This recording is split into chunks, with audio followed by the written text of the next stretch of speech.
idealnya memang tempat wudhu itu berpisah dengan toilet. Mengapa? Karena di dalam tempat wudhu itu kita juga menyertakan ya berbagai macam kalimat-kalimat thayyibah yang mengiringi proses wudhu, baik sebelum ataupun setelah wudhu itu dilangsungkan.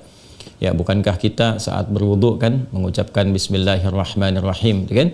Sebagai mula kita mengerjakan segala kebaikan dengan dasar yang Nabi sabdakan, kullu amrin tibalin la yubda'u fihi Bismillahirrahmanirrahim fahuwa abtar. Dan itu juga sebagai ekspresi ungkapan gambaran atas niat yang kita tujukan dari wudhu itu, kita arahkan untuk mendapatkan ridha Allah Subhanahu wa taala. Kemudian juga di akhir wudhu kita juga kan berdoa, ya kan, dengan mengucapkan syahadatain, syahadu an la ilaha illallah, syahadu anna muhammadar rasulullah. Kemudian kita mengatakan Allahumma ja'alni minat tawwabin wa ja'alni minal mutatahhirin. Kalau kita mau kemudian tambahkan juga dengan doa wa ja'alni min ibadikas salihin. Nah, sedangkan kalimat-kalimat thayyibah yang berupa permohonan-permohonan doa dalam kebaikan ataupun menyebut asma-asma yang mulia, nah itu kan umumnya tidak diutarakan saat kita berada di dalam toilet, ya, karena toilet punya sifat tertentu. Ya, sifatnya hanya untuk menyalurkan atau membuang hadas, baik yang sifatnya kecil ataupun juga besar, dengan cara-cara tertentu yang boleh jadi juga melahirkan najis. Sedangkan wudhu itu ya tidak seketika juga menyatu dengan menghilangkan najis. Bisa jadi hanya hadasnya saja, belum tentu ada najisnya, gitu kan. Sedangkan kalimat-kalimat thayyibah sangat tidak disukai diungkapkan dalam keadaan-keadaan kita masuk toilet. Karena itu saat masuk toilet kita kan berdoanya doa memohon perlindungan kepada Allah dari godaan-godaan setan yang berkumpul di tempat-tempat yang buruk, ya, seperti toilet dan semisalnya. Allahumma inni a'udzubika minal khubuthi wal khaba'ith. Nah, kemudian ketika kita keluar, kita kan beristighfar tuh. Ghufranak, gitu kan? Ghufranak, mohon ampunanmu ya Allah. Nah, ada yang mendetilkan itu. Kenapa kita minta ampunan ketika keluar? Karena kita menahan diri dari pengungkapan kalimat thayyibah yang biasanya kita ucapkan di setiap tempat, gitu kan, istighfar, sholawat dan sebagainya. Nah, ketika itu terputus saat masuk toilet, ya, seakan-akan ada sifat tawadhu, kita memohon ampunan karena nggak mampu mengungkapkan, karena itu tempat yang tidak pantas, gitu kan, diungkapkan itu di tempat yang tidak sesuai. Maka ketika keluar kita mengatakan ghufranak kalau ada hal-hal yang tidak tepat di dalam dan tidak mampu mengerjakan hal yang biasa kita kerjakan. Itu adab saja, takdib di dalamnya. Nah, karena alasan inilah akan lebih bagus kalau tempat wudhu itu bisa terpisah sendiri dengan toilet, sehingga nanti kesempurnaan hal-hal yang mengiringi bisa dilakukan. Bila pun memang keadaannya tidak memungkinkan dan hanya ada itu dan bisa didapatkan di dalam berbagai kondisi, ya, Anda ke mall misalnya kan, tidak ada tempat spesifik wudhu, taruhlah gitu, demikian kondisinya, atau bahkan dalam kondisi tertentu, bahkan saat haji atau umrah yang begitu padat tempat wudhunya misalnya, dan Anda hanya menemukan ada toilet tapi ada keran yang disiapkan terpisah, gitu kan, di dalamnya itu. Nah, ini kondisi-kondisi demikian masih memungkinkan. Ya, jadi kalau ada kondisinya sifatnya tidak terpisah keadaan tempat wudhunya, maka tidak ada masalah ketika Anda berwudhu dalam keadaan juga menyatu tempatnya dengan toilet, karena kaidah juga mengatakan ad-daruratu tubihul mahdharat. Kondisi-kondisi yang mendesak itu, kondisi-kondisi yang tidak biasa itu membolehkan, bahkan yang terlarang pun asalnya diperkenankan. Nah, ini kan sifatnya tidak terlarang, hanya tidak disukai, gitu kan, makruh sifatnya, nggak ada nas haram di dalamnya, tapi sifatnya tidak disukai. Tidak disukainya itu karena kita tidak bisa mengungkapkan hal-hal baik yang mungkin kita bisa lakukan, ya, saat kita berwudu. Jadi kita berdoa harus keluar dulu setelah selesai wudu, gitu kan, baru kemudian kita bisa berdoa. Ataupun Bismillahirrahmanirrahim hanya kita bisa ungkapkan dalam hati, nggak bisa kita lafadzkan, gitu kan.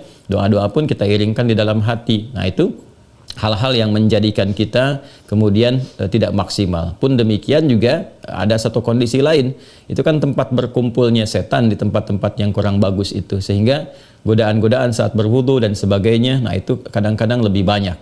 Nah, ini tentunya juga di satu sisi tidak berlaku juga, ya, kondisi ini saat misalnya kalau mandi besar, kadang-kadang kan juga tempatnya menyatu juga dengan toilet, kan mandi besar juga berlangsung wudu di dalamnya, kan? Nah, ini kita harus fleksibel juga dalam kondisi-kondisi demikian. Jadi ini yang mau saya katakan, tidak berhukum haram, itu bisa dilakukan. Kalau tempatnya kita misalnya memungkinkan untuk berpisah, bagus ada dipisahkan. Tapi kalau menyatu pun tidak ada masalah, kan? Tidak ada masalah sepanjang dalam keadaan-keadaan darurat tertentu dan tidak berhukum haram. Ya, apa dalilnya? Yang tadi saya sampaikan. ya tidak ada nas spesifik mengharamkannya, dan kadang-kadang kita mandi besar juga ya, al-ghuslu dari janabah dan semacamnya juga berlangsung, dan dalam mandi besar juga ada wudu. Namun barangkali kesempurnaan itu tidak bisa kita iringkan dengan kalimat-kalimat thayyibah yang diungkapkan, hanya dalam hati kita lakukan. Jadi kalau tidak ada tempat lain dan menjadikan Anda berwudu, misalnya menyatu dengan toilet, di dalamnya ada toilet, maka kalimat-kalimat thayyibah itu cukup dalam hati, tidak perlu diungkapkan di lisan, kan? Dan sempurnakan wudu Anda, lalu ketika keluar Anda berdoa sebagai penutup bagian dari wudunya. Demikian kiranya bisa disampaikan.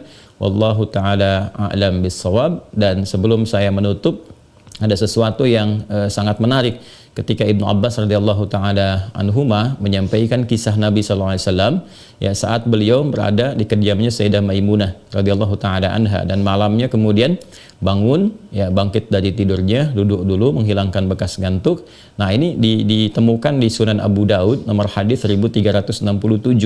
Thumma dhahaba ila syanin mu'allaqah. Kemudian beliau pergi ke tempat tertutup. Nah, syanin mu'allaqah ini enggak disebutkan tempat tertutupnya. Apakah dia sifatnya mirhad, ya kan? Apakah tempatnya toilet yang menyatu, kamar mandi, ataukah dia tempat wudu, ya kan? Midha, apakah dia tempat wudu? Nah, ini yang tidak disebutkan, keadaannya tempat tertutup saja. Ini memberikan kesan bahwa bisa jadi kalau itu yang dimaksudkan adalah tempat yang tertutup, itu toilet dan semacamnya, jelas ya, dilakukan dalam bentuk tertutup sehingga tidak tampak aurat dan sebagainya, itu fikih yang lain. Tapi kaitan dengan wudhu juga itu cukup menarik juga. Hendaknya kalau kita pun membuat tempat wudhu di satu tempat, ya, dimungkinkan ada penutupnya, karena boleh jadi tempat-tempat yang digunakan untuk oleh laki-laki ataupun perempuan yang menyatu, ya, menyatu itu yang dimaksudkan dimanfaatkannya. Ya, boleh jadi ada perempuan juga yang masuk ke situ, kan di satu tempat tuh nggak ada kekhususan gitu ya. Nah, tapi tempat-tempat lain sekarang sudah lebih bagus. Ini untuk laki-laki, ini untuk perempuan, tuh nggak ada masalah.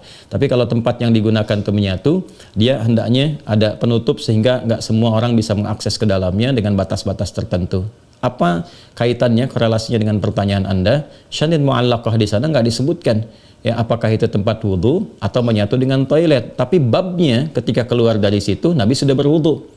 Ya, sedangkan keterangan-keterangan tentang seputar wudhu Nabi dan bangkit di malam hari itu disertakan juga dengan janabat.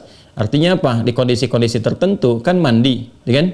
Dalam mandi itu kemudian ada proses wudhu dan sebagainya. Ini menunjukkan kesan bahwa dalam mandi itu kan ada, selain hadas juga ada sifat-sifat lain yang dibersihkan, ya kan? Bisa jadi juga yang mengandung najis seperti buang air kecil ya, dan sebagainya kan menyertai dalam mandi itu. Nah, ini memberikan kesan bahwa tidak ada hukum spesifik haram untuk mengerjakan wudhu di dalamnya, karena ada proses yang tadi saya sebutkan. Tapi lebih disukai kalau hanya untuk wudhu semata, tidak disertai dengan mandi yang lainnya, kalau ada tempat yang terpisah sehingga bisa menyempurnakan bacaan-bacaan yang dimaksudkan. Demikian Mas Wildan ya, semoga bisa dipahami dengan baik. Allah Ta'ala alam bisawab.